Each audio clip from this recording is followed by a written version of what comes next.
Kia ora tātou, Daja Shawuhau. My name, as Tim just said, Mike Arand from New Zealand Trade and Enterprise. I'm the China Business Development Advisor. I took this role on a few years ago after being a Trade Commissioner based in Shanghai.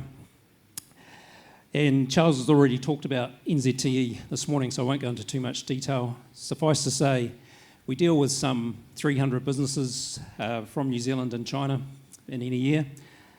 Companies across multiple sectors, from food and beverage, health and wellness, pet food, agri-tech, health tech, aviation and many other sectors.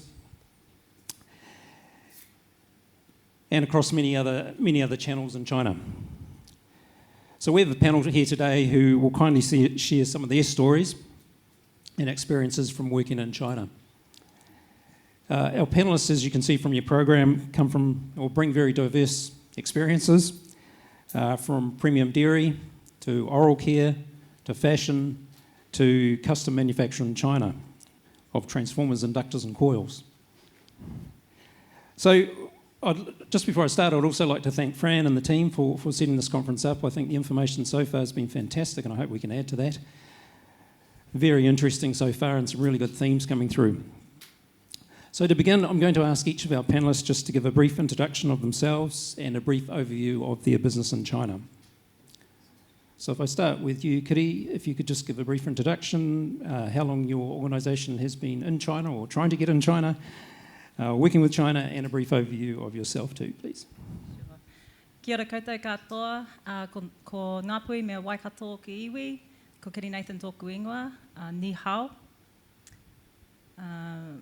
Ngā mihi ki a koutou, ngā mihi ki te kaupapa o Chinese Summit, Business Summit 2020, ngā mihi Fran, ko rawa Michael. Thank you very much for inviting me to have a voice today. We don't get asked that often, so I really appreciate being able to do that. I have a fashion business that's been running for 10 years now. I've been travelling up to China for about 7 years to acquire fabrics, as we don't have any fabric manufacturers here in New Zealand. And 4 years ago, I started the beginnings of forming the Kahui Fashion Collective, which is basically wrapping arms around all the Māori fashion designers that are here in New Zealand and not so much worrying about the market competition in New Zealand and looking to move and trade within the largest fashion industry in the world. So for the last 4 years, we've been travelling people up there with a lot of help from people like Rachel Maidment, Pierre Smolder from Alibaba, Simon from Asian New Zealand Foundation, ATEED, Pam Ford, Nick, and NZTE. We've formed the first Māori Fashion Coalition with NZTE, and right now we're just trying to make sure that these very small and micro Māori businesses who are all in survival mode can make it through this period and not only survive but thrive. Thank you, and on to you, Paul, just to give a brief introduction, please. Yeah, ni hao, kia ora everybody. Thank you to Fran and Mike for inviting us here today. Marque Magnetics has been in China now for over 30 years, and in the last 10 years we've had our own manufacturing facility in Tianjin. As Mike said, we custom design and manufacture power solutions in the form of transformers and inductors for high reliability applications for electronics. Thank you. Thank you. Nicola. Kia ora, ni hao. Good afternoon, everyone. I'm Nicola from Lewis Road Creamery. Lewis Road is a high-value premium New Zealand dairy business producing grass-fed and organic dairy. We have very recently launched in China, just in November 2019, so right before the pandemic hit, which we'll talk a little bit about later. So the need to change and pivot early and learn some lessons very quickly are certainly on the agenda to discuss today. I'm also here representing the New Zealand Food Basket, which I think has got a great message today around collaboration and minimising risk through working together to access markets, both with small businesses but also leveraging some of the successes of the larger businesses that have forged the way for some of the smaller businesses to succeed. So the New Zealand Food Basket is a coalition operating on a B2C model through the Alibaba Tmall platform into China, leveraging the New Zealand story. Thank you. And finally, Tara, could you give a brief introduction, please? Thanks, Mike. Hi, everyone. My name is Tara Tan. I'm one of the co-founders of Grin. I'm very excited to be here because I know every one of you can be my customer. You need to use it at least twice a day. So if you don't know Grin, we have been in the market for at least 4 years and a half, and now grow to be one of the leading natural and sustainable oral care brand in this market. We do have many Grinners all over the world, whereas New Zealand, China, and United States are the key focus market for us. Here, I would say we see ourselves a big community that we know what we do and what we use are good for ourselves, good for the community, and good for the planet. For example, last year only, we managed to prevent at least 3 million plastic toothbrushes consumption into the landfill. And also last year received an award from Westpac Business Awards in the category of Best in Community Contribution for our continuous community work.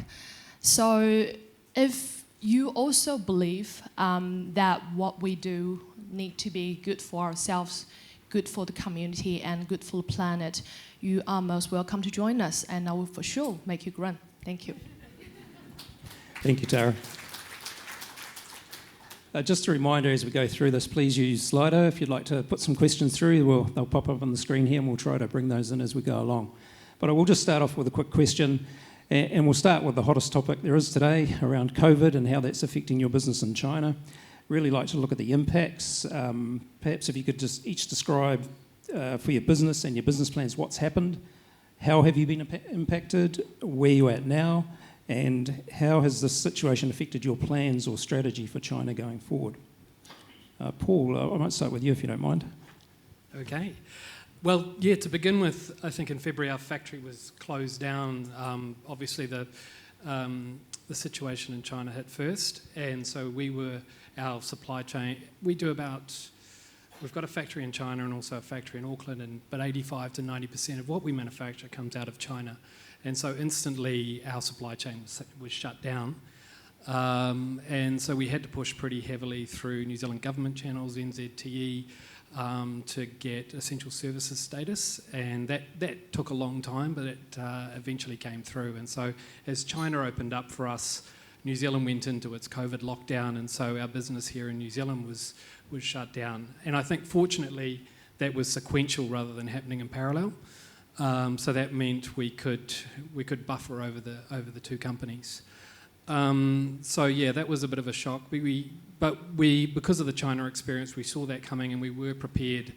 And so initially, yes, that financial impact was huge. But one of our major customers works in the medical field, and so they were requesting us to increase our production threefold, potentially fivefold for them. And so we were coming out of this period of zero production, having to catch up with these orders that we were behind on, and then having to increase our production for this particular customer for 5 times. And so I was hugely impressed with our team in China, how quickly they were able to respond to that, keep our business running, and at the same time meet the demands of this customer. And so right now, yes, we're in a very good position. The team has done very, very well. But yes, we're moving forward cautiously, preserving cash, doing all those good things where we can. Because I think as we move forward, a lot of our customers will be affected, and I think we're still waiting to see the impact of that. Thank you. And maybe Nicola, if you already touched on this, that you managed to time your launch to perfection just before the pandemic hit, if you can talk a bit about your experience. Yeah, so as mentioned, after probably 18 months of working towards our China launch, we launched in November last year, right at the end of the year, in line with New Zealand Week and CIIE. And Really in our first probably 6 months, our approach was to test and learn. I think you've got to have a deep respect for the Chinese market. It is one of the fastest moving digitally advanced markets in the world, and if you're going on a true B2C business model, you've really got to spend time to understand your consumer, just like any market. But in China, with our ability to be on e-commerce platforms, we knew that we would have a feedback loop that was very quick, so we could understand our consumer feedback really quickly. And what happened was, with that test and learn phase, it allowed us through November, December and into January to really understand how consumers were responding to the products, what things we could move, what messaging we could tweak to start to really build a portfolio that would resonate direct with Chinese consumers. And then, the pandemic hit, and thankfully we were early on in our e-commerce journey. So, we had a lot of traffic to the Tmall site on which we were on, which was part of the food basket, but also we're building our WeChat community directly so that we could have conversations with consumers and build a much more pinpointed, targeted consumer strategy. Because we were in a test and learn phase, we hadn't sort of over-capitalised in the market. We had a very exciting launch plan for Shanghai Fashion Week in April, which of course was swiftly cancelled. So thankfully we hadn't sunk a lot of early investment into the market and could use that time to continue to listen to what our online community was saying and tweak our messaging and kind of change to a more safer, produced with care message, so that we could sort of start to build on that conscious consumer that was emerging through the COVID period. And in terms of the food basket, I didn't mention, but the food basket only has been operating about a year, so not even that long either. And for the food basket, we really spent the first year as a collective of New Zealand brands. So, Fonterra, Pix, Sealord, Sanford, Lewis Road, Vogel's. There's a number of New Zealand brands working together to build a B2C model through the Tmall platform. And I guess that period of COVID actually allowed us, post-Chinese New Year, to really look at the business model in more depth, understand what our value was and what value we were offering direct to the consumer, and then quickly use that time to pivot a number of our partnerships so that we could come out of that COVID period or that sort of take advantage of that March, April period to really bring consumers an offer that was more relevant. So did go quiet for a little while, but that allowed us to probably tweak some of the little niggles in the business model that we had and get ready to really re-emerge kind of April, May this year. Thank you. And Tara, if you can just maybe, a bit of a different experience. As you said, you've been up and running for a few years. So what was the experience for you as COVID hit and where you're at now? Cool. Thanks, Mike. I think the whole pandemic really is a tragedy and brings a high level of uncertainty and changes to the market. But I see it an opportunity for us to make a change internally and to be able to make an impact on the market. So I think there are a couple of things that we did right, and one of them being really staying focused on the core of the business. In Chinese, we say, gosh, I forgot Chinese. Can we help? 修炼内功. Yeah, got it. And then, to give you example, before we might think I wanted to take 100 business opportunities in China. That's China. But during COVID period, we really focused on to really build relationships with the one that we know that they're equally passionate about creating value for the communities. Whereas Dad's Lab, 老爸测评, being one of the most successful channel. 老爸测评 is, I would say, the most credible channel in China, and how we can win 老爸测评 is really through the high professional kids oral care educational program we put together that really impressed Dad's Lab, 老爸测评, that they feel that make them believe that this is exactly what the community need the most in that circumstances. So in summary, I think we did make change that we wanted to stay focused, and we stay focused on the opportunities that we know that enables us to best create value for our community. And I think, yeah, this is where we are now. Thank you. Thank you. And Kiri, when we met early in the year, you had plans, you were going to Shanghai Fashion Week in April, I think.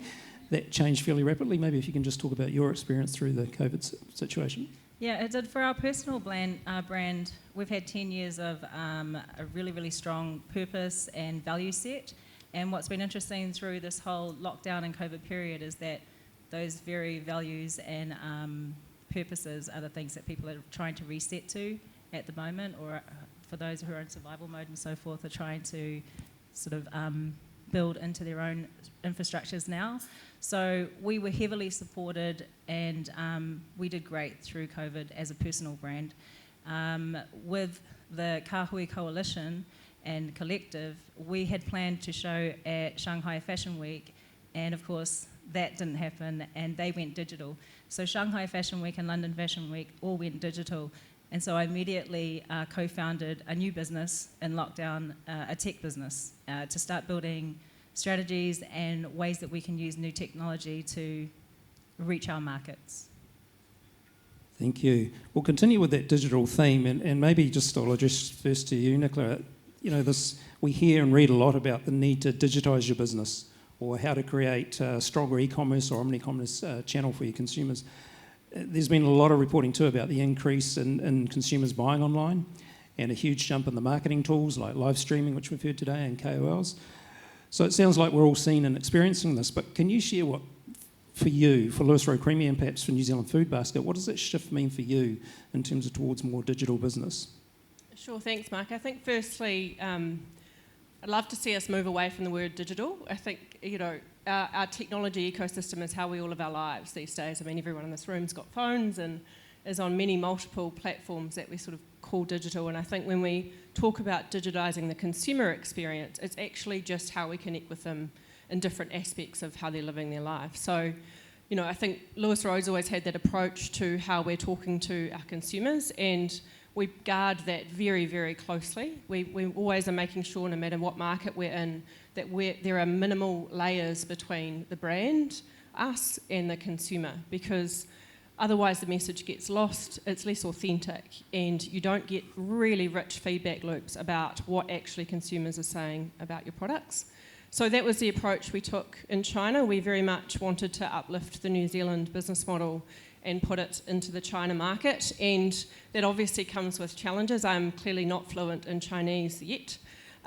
So we had to really look at what kind of partnerships and investment would we put in China to both respect the nuances of the local culture, but also respect the nuances of how consumers interacted with the brand. And, you know, it's an incredibly fast-paced moving market.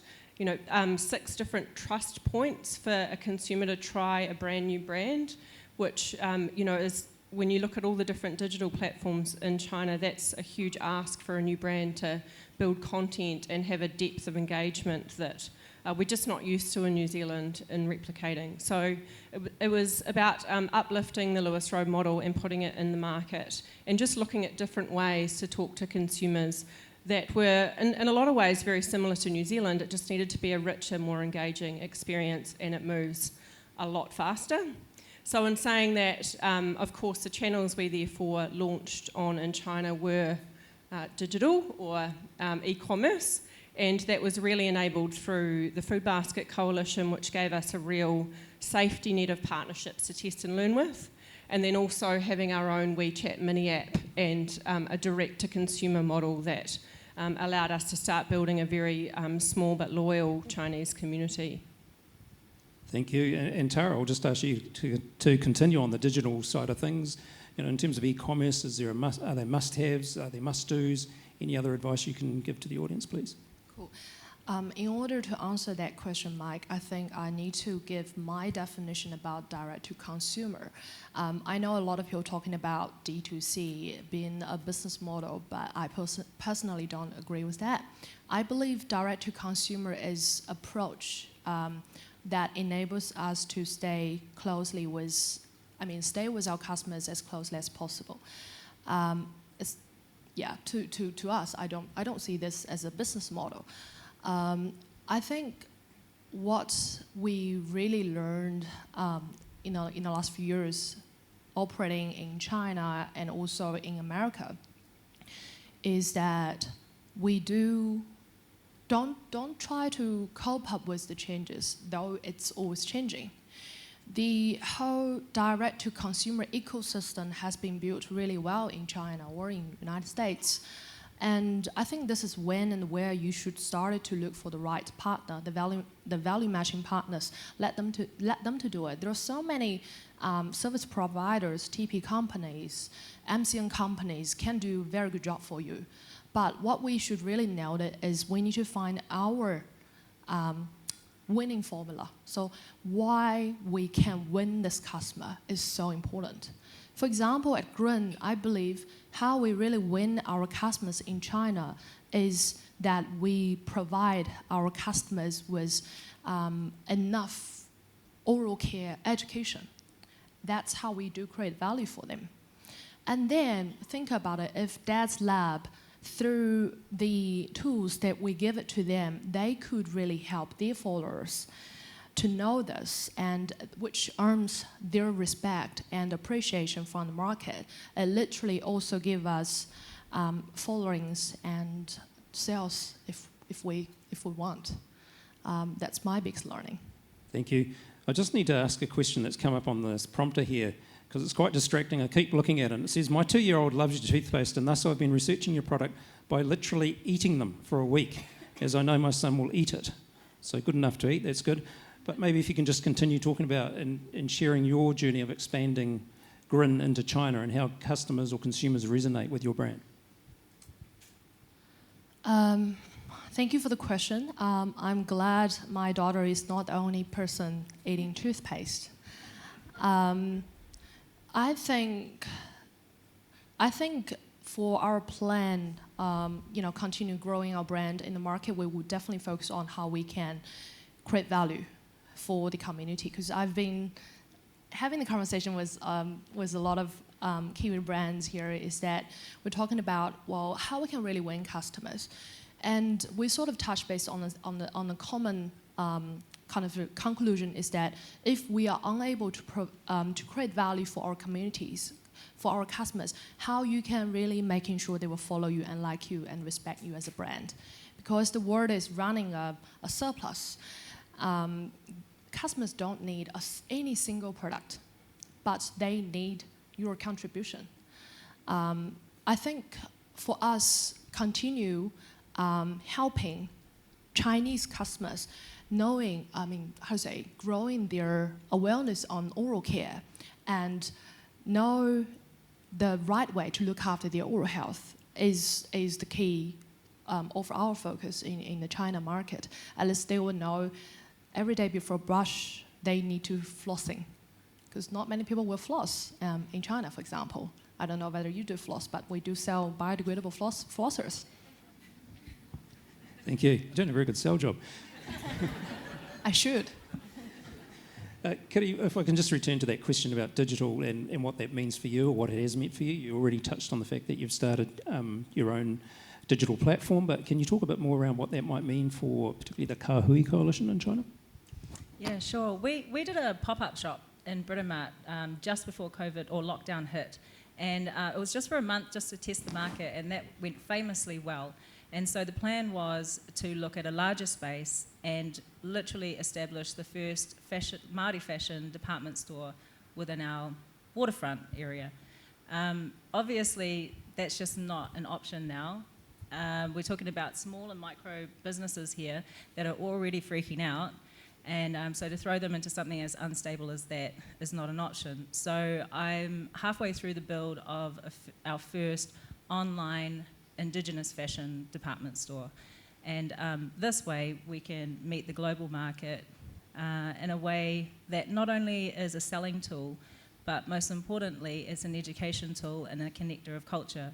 So yes, we'll have an e-commerce facility on that site, but we'll also be talking to people about what culture you whakapapa to or belong to, why that culture is so important within your creative mission in life, and also the direct correlation between Indigenous practices or traditional Indigenous practices and sustainable sustainability and ethical practices, because they're the same. So that's one thing that we've moved into. The other area was all the fashion weeks are going online now and digital. So this is wonderful for small fashion businesses because it cuts out $300,000 outlay to go to a fashion week show. So one of the things that we're trying to build is a transferable exhibition experience where we can just go straight from our small designer, maybe remote designer, and definitely Indigenous designers in the middle of wherever around the world, and get directly to our buyer. So yeah, being digital savvy, sorry about using that word, is really, really important to us. And indigenising the space and normalising that space because it's never really existed. Thank you. And finally, Paul, I'm trying to find a way of asking the question without using the word digital. And your experience is quite different as being a manufacturer in China, but perhaps can you just talk around what changes you've got in that digital space or have had? Yeah, for us as well. So, yeah, I agree with the comments that it's, you know, we don't have a digital strategy, we have a marketing strategy that connects with our customers. And so, you know, being a B2B business, that final stages of the buying cycle, we need to be there in front of the customer. And so, yeah, the new normal or the new abnormal, if I've heard it said today, it does pose challenges for us. And so we are talking about ways that we can use digital connectivity to do the selling part of our role directly to customers.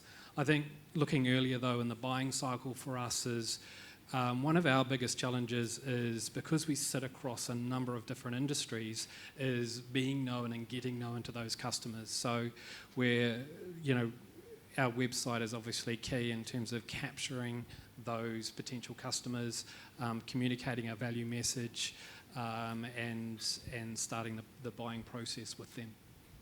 Thank you. I'm just going to turn the question to talk a bit about consumers and customers in China. And we'd be really interested to know what changes in consumer behaviour you've had in the market or you've seen during COVID-19, and in particular, what changes have stuck, what will continue. And can you share what you've learnt around that in terms of customer behaviour for a B2C or B2B2C business? And again, Nicola, I might start with you in that business and then Tara. Yeah, I mean, I think what we've observed so far has probably just been the acceleration of what were already quite large megatrends globally. So the rise of the conscious consumer, the rise of a more cautious consumer, that's really what we've seen amplified and sped up over COVID. So if consumers were mistrusting of products before, they now are even more so. So you have to work even harder in some markets to make sure that you're providing consumers with the right information to show the traceability through the supply chain, you know, the use of QR codes, all of the different trust points that consumers are looking for are now more important than ever. And, you know, the conscious consumer, people are now hyper aware of their health, of their environment, of the health of their environment. And I think New Zealand's got a fabulous role to play in talking more about the value we can add in the products that we produce here going forward. And I think, you know, there's been a lot of discussion today around moving to a more value over volume conversation for New Zealand export. And as long as we understand what that value is and know that consumers will pay for it, we've got a huge opportunity as a country to continue to move ourselves to a place where actually consumers already are and the trends are moving to. And the global local thing, I think, has been mentioned a bit today as well. Local is really interesting and it'll be something that New Zealanders and New Zealand businesses need to think about when they're exporting. But actually the trends around health, well-being and conscious and cautious consumers are only going to continue to be really, really important, and people just aren't going to sacrifice their health and well-being going forward, and they're hyper aware of it now. So continuing to work that messaging into not only your consumer conversations and the friction consumers are feeling about choosing a New Zealand product are going to be really important going forward. Thank you. Tara, would you like to add to that? Yep. I know today we have talked about a lot of challenges, and probably the changes in customer behavior can be one of them. But you might want to hear from me talking about the following things, which I wanted to share here is that I see customers, changes in customer behaviors bring most of New Zealand business opportunities. I have two arguments. The first argument is basically what Nicola just mentioned. I think because of the COVID pandemic, our customers are not just only be more health conscious. I think because every day when I wake up, they, during lockdown or during COVID pandemic period, when I wake up, they see frontline healthcare workers are fighting to save lives. They see workers, they are working hard to making sure our community is running smoothly. And they see business are trying to help the communities to get through the challenge. So that means that COVID do provide us a mirror in front of everybody and to reflect the values that they truly believe. So in that case, I believe business like Grin, we are driven by purpose, not just about profit. I think we will earn much more respect than before. That's my first argument. Another argument is because I was doing finance and economics papers at uni. I remember there's a theory my professor covered. It's a lipstick theory. Whereas during economic downturn, customers are actually willing to pay more to get little luxury good, make them feel better. So think about it. Life is hard, but you just wanted to pay slightly more to get a little toothpaste, make you grin. Sounds good. So I think the question is, when the customers are willing to pay for the value, are we ready to create additional value for the customers? That is the questions we get asked every day. Yeah, so creating that extra value is absolutely important. And Kiri, in terms of setting up the Kāhui Coalition, again, similar question for you. What changes have you observed in the last 6-7 months in China with consumers, and how might that affect your plans going forward? Well, conscious consumerism is wonderful for us. It's fantastic. It kind of it perfectly fits into all of our value sets. On our hikoi through China, we went through 5 different cities over 2 weeks last year, and we met with Alibaba Global. Shangxia is China's #1 luxury fashion brand. We met with the founders and the CEs of Shangxia and the CE of Lane Crawford, which is the luxury department store. And they didn't just give us 5 or 10 minutes, they gave us half a day. And they talked us through their business strategy, their strategy with how they look after their consumers, their clients, their people. And what was another wonderful learning from that, and that hasn't changed, was that our market was looking for limited editions. They didn't want Gucci and Prada all over their clothes anymore. They wanted to find brands that not everybody else could get. And they wanted to find brands that were thinking sustainably and ethically about the planet. And then we had this added value of having this ancient cultural connection to them as well. So it was a wonderful learning and cultural exchange experience that whole 2 weeks. And like our Prime Minister and Minister Parker and Madam Wu pointed out today, Māori culture is the one thing that sets us apart from anyone else in the world when we move into China, and it's the one thing that connects us.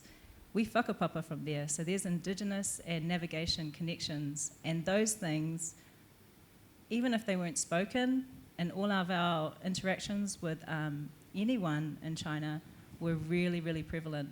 So we'd go into every hui as Māori, and with a full respect of them as the tangata whenua of that place and that land, and the way that they do business and the way that they conduct themselves. And I just can't tell you how deeply meaningful, both personally, culturally, and business-wise, that learning was. And that hasn't changed, because real things don't in crisis. Thank you, and you're absolutely right. I mean, that is the one thing that makes us unique. At NZT, you'd be surprised the number of companies who come to us and tell us they have a unique proposition which is exactly the same as the last customer who's got a very similar product. Paul, just maybe turning to you, not a B2C play, but B2B more, and I know you don't sell a lot in China, produce a lot in China for other countries, but can you just also go through in terms of what's changed, what have you seen change for customers, and what are those changes do you think will stick? Yeah, before I talk about customers, I think that connection, we're a very Kiwi-Chinese business at our core, and I think that got strengthened through the crisis in the sense that we there's always healthy tension between our manufacturing and sales part of our business, and with the challenge that was called upon us, I think we found some, through communicating effectively, working well together, we're able to come work through that challenge. But I think what we also saw in China is, and really goes across the globe, is that that this COVID thing is scary, and I think people were looking at ways to mitigate risk. And so yes, we saw a bit of toilet paper buying, which is interesting, but it was very much that our customers wanted to stay close and had that reassurance that their supply chains were shored up, and that they were able to make that moves either in or out when they needed to. Yeah, and that's been picked up this morning, but too, isn't it? That need to communicate has just become so much more important now. Thank you. I'll just turn to talking about businesses in general. We know as NZ SMEs, it's really difficult to find success in China. I don't think we know of any company who's got there, small or big, without some sort of barrier or blip along the way. And so I just wonder if you could maybe share, it's on the screen as an aha moment, but any sort of major learning you've had along the way that you could share with the audience around how to get on that road to success in China. Who'd like to start? Tara, would you like to start that one? Yeah. Thanks, Mike. I think I kind of touched base on that. I think being altruistic is very, very important. That means that you wanting to truly create value for your customers.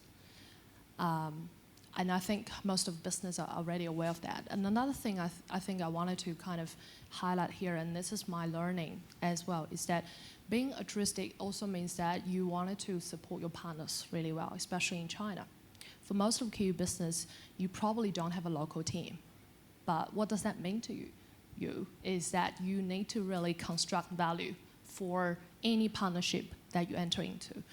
And here I wanted to especially take this opportunity to thank the support we receive from a number of our partners here, including New Zealand Trade Enterprise, Auckland Business Chamber, and the INC, and Alibaba Group.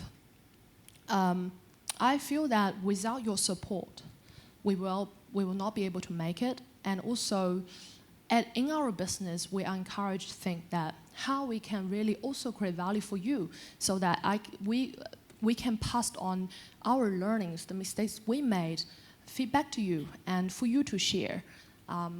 We believe there's a chance that we can also create value, and because only our partners gain and grow and succeed, and we can succeed better. So I believe here the learning would be when the New Zealand or get lifted, or the brands get lifted. So I believe we need to be altruistic, work together, and lift New Zealand together. Thank you. Thanks. Would you like to add to that, Nicola? Yeah, almost the same comment really, that we're better together.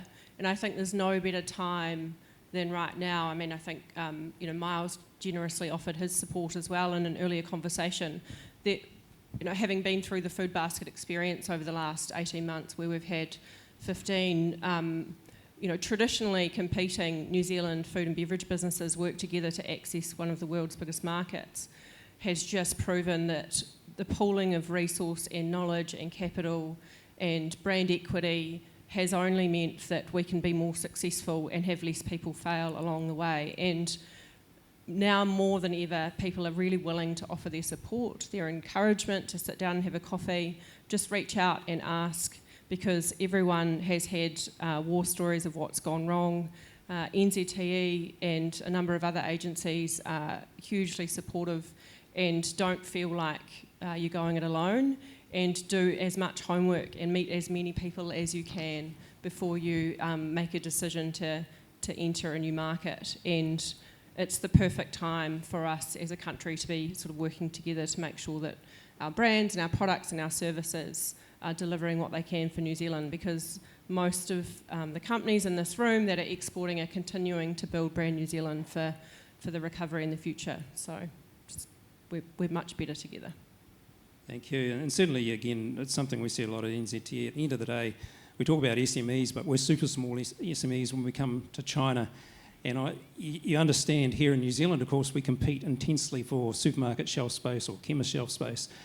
However, in China, it does seem to make sense that if we got together and worked a little bit more together to get a larger slice of the pie, that would make more sense. Can you add to that, perhaps, Kiri, a little bit with the Kāhui Coalition and talk a bit about working together as well? Yeah, well, just imagine getting 15 creatives with all those personalities and travelling them through China for 2 weeks together. Imagine that.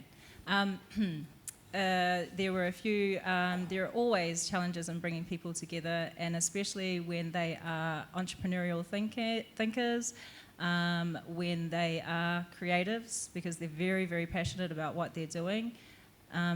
But there was something magical about Kāhui in the way that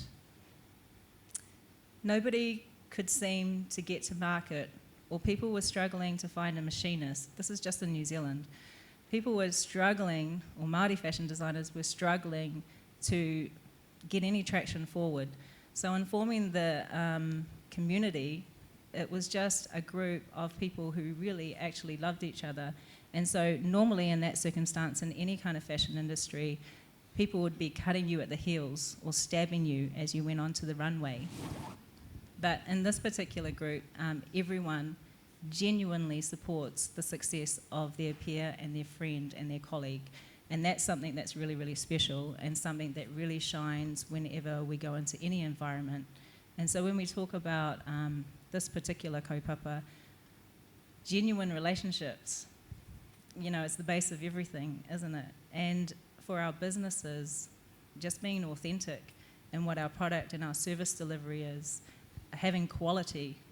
So at the moment, the Kāhui Collective is a group of very small businesses, but have formed a mentorship, a 12-month mentorship program to support them to the level that we need to be at, all of us, not just our brand, to really make a difference when we enter China, and, you know, have enough respect for ourselves and for the people that we're trying to meet with in China to do so. Collaboration is wonderful. Interesting, but wonderful. Interesting, challenging? Interesting, challenging. Yeah, we were the first New Zealanders to show at Guangzhou Fashion Week, thanks to Rachel Maidment, the previous Consul General in Guangzhou, Shenzhen. And yeah, you just need to get a camera backstage and see the reality of what it is to collaborate as these tiny little businesses going onto this huge, you know, runway in Canton Tower in front of delegates, and, you know, just it was quite mind-blowing. And there was a lot of kerfuffle and stress at the back, but once we were ready to roll out onto the runway, it's really beautiful to see Kiwis come together like that, and to see the pride of the other Kiwis that are sitting in the audience. It's quite special.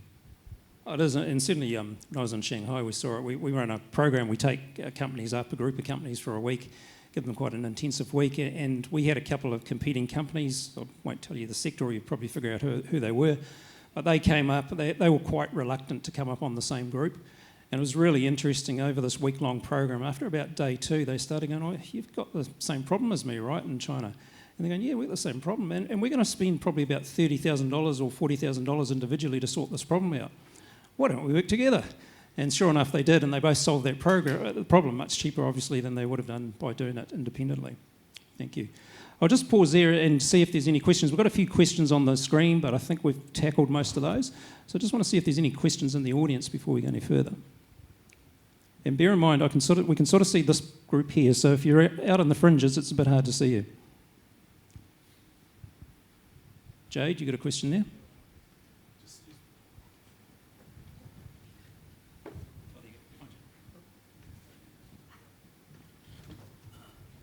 Jade Gray, Going Ventures, and just really impressed with the courage to go to China as a small business, and I can relate on a personal level, having spent my life pretty much failing in China for most of it, and I just, from myself, I forget how overwhelming China can be because I grew up there.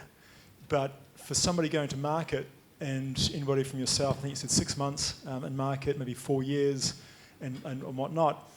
How do you mentally, for yourself and for your teams and for your investors, and what is that game? Because I think the mental space in China is so important, and having the confidence to fail and to be overwhelmed. How do you go about that?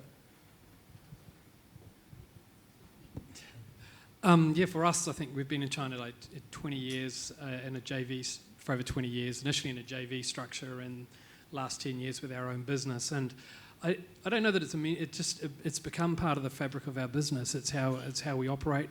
I don't think if we weren't in China, I don't know that we would be alive today. So it's not a choice in that sense. And so yeah, even after all that time, we're continually learning and continually questioning how are we doing things the right way, how do we do things better, because China's changing very quickly, and we saw that even in a crisis, how quickly China can pivot. So yeah, it's not so much that mental space of why are we here, should we be here, we're there, and yeah, we're giving it our best shot and learning daily.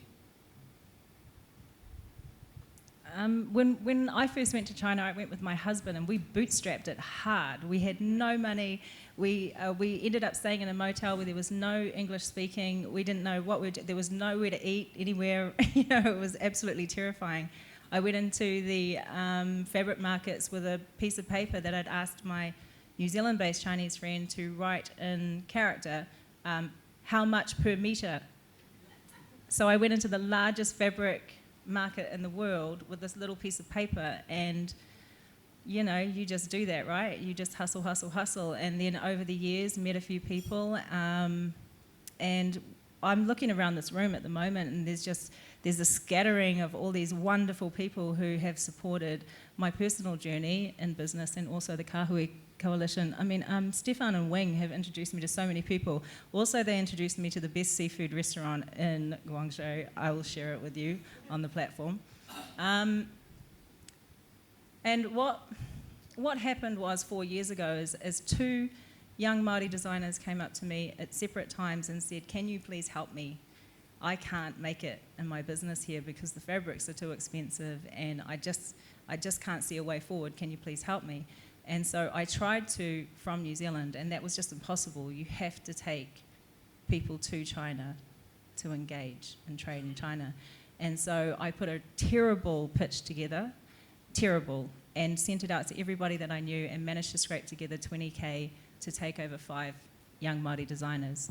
And with the help of, just some beautiful Kiwis based in Guangzhou, we had a really successful trip. And then last year, I made a much better pitch and got 100K and took over 15. And a lot of those supporters are sitting in this room right now. And, you just kind of grow. And once it was not sort of like based on just our business, and it was based on so many other people's businesses, you can't have fear.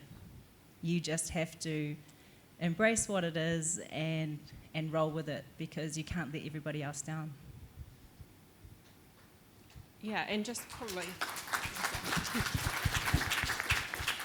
I think just reveling in our entrepreneurial spirit. I mean, if you look at New Zealand's history, where we let, as my mother used to say, a lot go over our head and not up our nose. We just sort of get stuck in and get on with it. And I think for me personally, it's been really helpful having a community of people as I've worked through the NZTE network and others that have been so giving and open with their time to allow you to offload a couple of challenging situations or problems, and have been really open to just sitting down and having a more mental health conversation about how you're going in different markets without any kind of agenda. It's just there to help and support and listen and challenge you where it's appropriate. And, you know, as I said before, I think as a nation, we've got enough connections between us to do a lot more of that. And certainly that helps you just take a deep breath and take a moment out.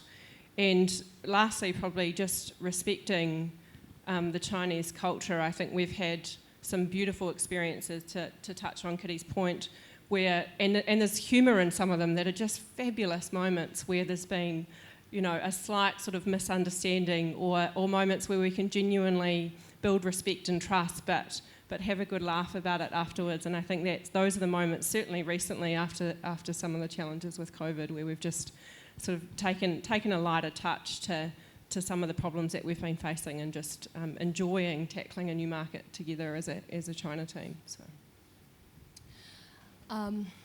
I guess,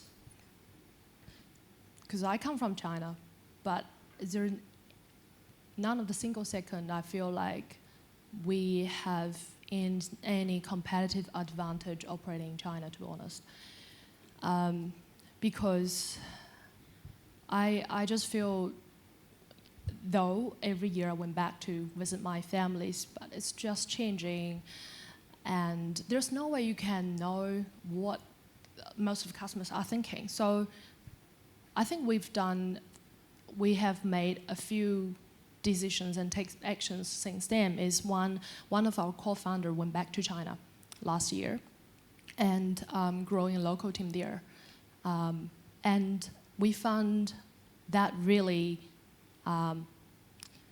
get the customers excited, you know, through what we're doing since then, is because customers feel like you resonate with them. Customers feel like you're relevant to them because you got a team there. I know Pierre is probably sitting in this room. We received phone calls from Alibaba 8 a.m. in the morning, say, do you like this opportunity? If so, come to see me in Hangzhou at 2 p.m. And we have to buy a ticket, go to see people from Alibaba. This is what we call China speed. So we need to operate at the China speed, and it is hard for you to doing it here in New Zealand. A lot of time, I know our China team, they work very late, and a lot of time when I wake up in the morning, they still send me WeChat message. So, and I do the same when they wake up. So that actually means that we are in the market 24/7 to be relevant for the market, and I believe that's important. Thanks. So just on that, the speed factor is really important, and I think, Jade, you might have coined this China hustle a while ago.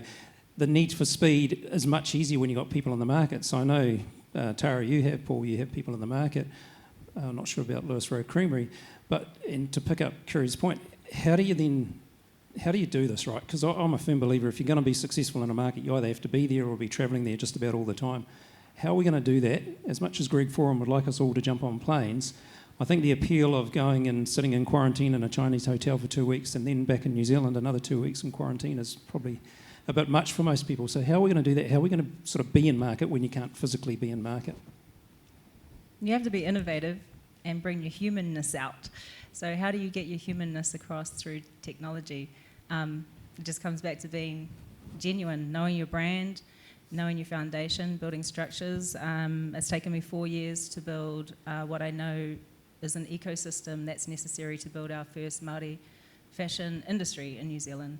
And each of those points touches on, well, it originally touched on kānohi ki te kānohi, which is face-to-face engagement. And of course, you know, that can't happen anymore. And this is why we've moved into tech, because we need to find ways to humanize the interactions now and be able to deliver our stories and the things that are important to us without sounding like a car salesman. Is it Marque, is it? Thank you, Kiri. Yeah, I agree with that. I think it's... the interesting thing, though, I think, is that everyone is in the same boat. The whole globe is in the same situation.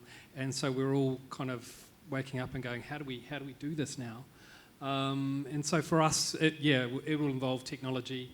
And like Kiri says, it's, as always, knowing the value you bring and the customers that you bring that to, who value that, I think is key. And so, of course, it has to be a human connection as well through this medium of Zoom or whatever.